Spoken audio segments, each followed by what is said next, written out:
Hey folks, Chuck Holton here. I am in the lounge in Yerevan once again, doing a quick podcast before I get on my plane. I'm headed back to Ukraine, so I should be in Ukraine by this afternoon. It's about 3 o'clock in the morning right now. These flights out of Yerevan always leave very early in the morning for some reason, probably because it's the end of the line and then you can make your connections wherever you're going. My family left yesterday and I'm out of here today. I'll probably be in Ukraine for about 3 weeks. And the plan is to go in and do some more reporting on the war and what's going on. And I wanted to give you a quick rundown on just what's happening there and what has happened over the last 6 weeks since I left. When I left, the Russians were sort of pulling back from areas because they had gotten too spread out. They were unable to logistically support such a wide front all the way from the north to the south on the east side of Ukraine. They were losing everywhere at that point. They were being pushed back out of the north in Kharkiv. They were losing in the south. And so they pulled their forces back, they regrouped, they tightened their focus, and they came back in again and made another push. That was when I was in Mykolaiv last time. They lost again. They were not able to sustain that either.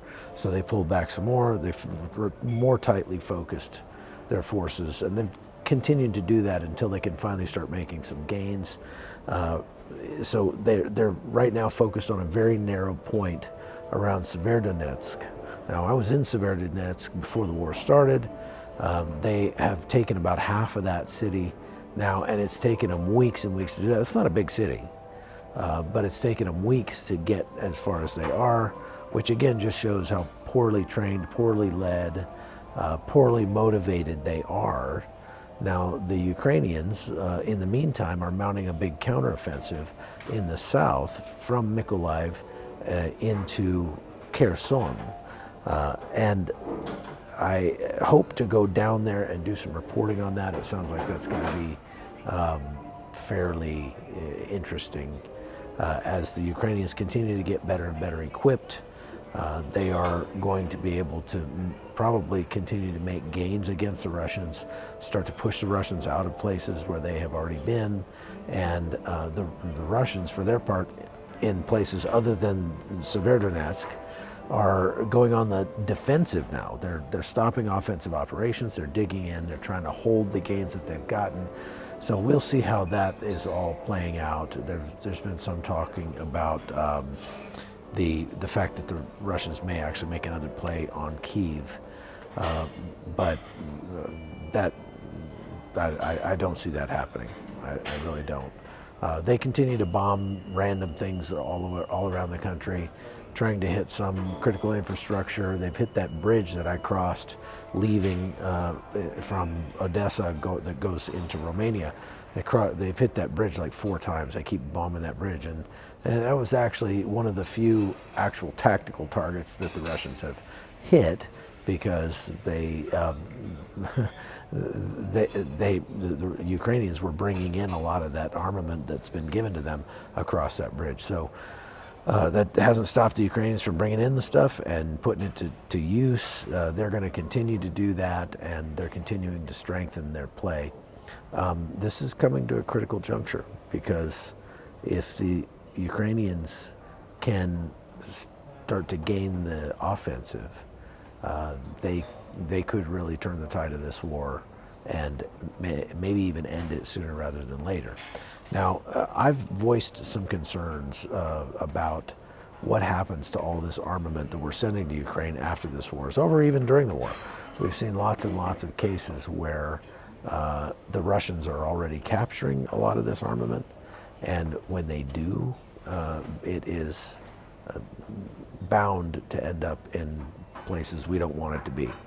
We're sending a lot of very high-tech weaponry to Ukraine, and some of it is bound to be lost to the Russians, and the Russians could very well send that to Syria. They could send it to Africa. They could send it to They could, send it to any of our allies, any of our adversaries or enemies around the world.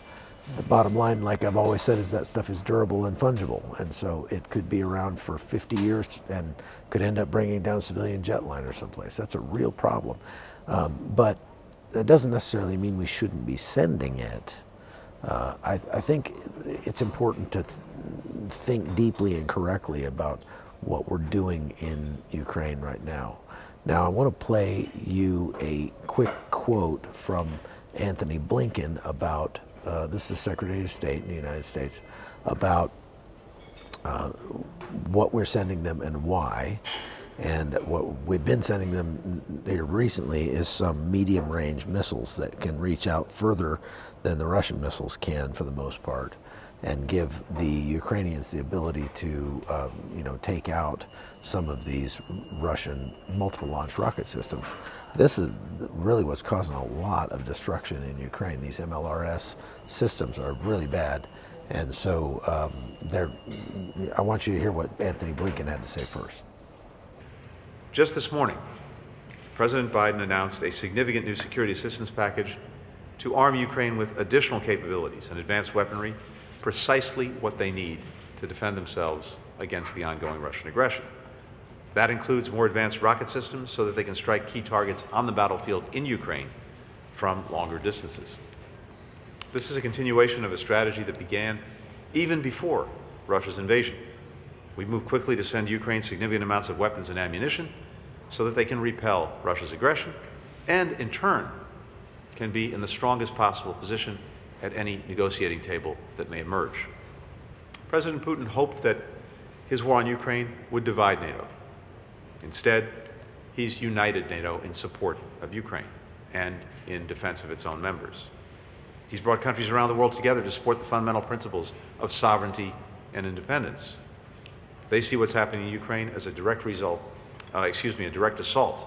on the foundation of their own peace and security. That is why we will continue to stand with a democratic, independent, sovereign Ukraine until this terrible war is over, and for that matter, long after. Last month, Finland and Sweden, two long-standing partners of NATO, made the decision to seek NATO membership. As President Biden has said, this decision was a victory for democracy. Finland and Sweden are seeking to join NATO not because their leaders forced it, but because their citizens demanded it. Anyone who wonders the difference between a democracy and an authoritarian state like Russia need only look at Russia, Finland, and Sweden. One would lie to its people to wage a war. Two would listen to their people to prevent war. Okay, now I want you to hear what the Interpol chief had to say about the problem of these weapons being captured or sold by bad actors, either now or later. Listen to this. This is in Paris the other day.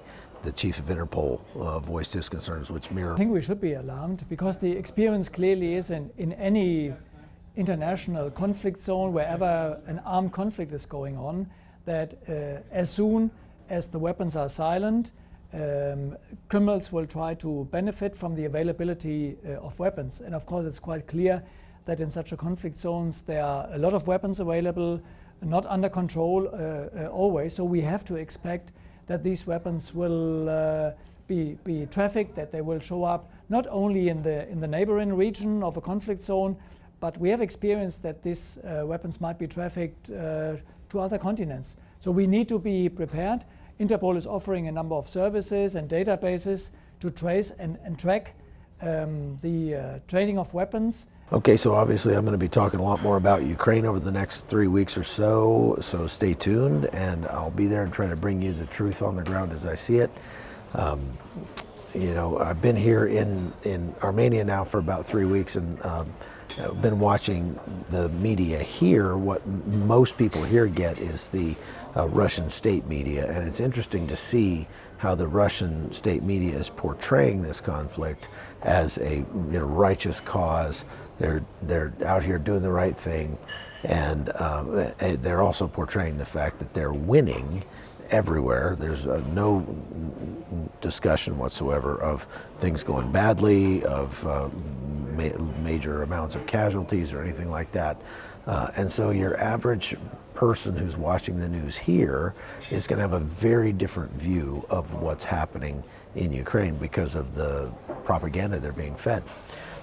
So we're going to try to cut through some of that propaganda on both sides over the next 3 weeks. So stay tuned. I'm Chuck Holton. Thanks for watching.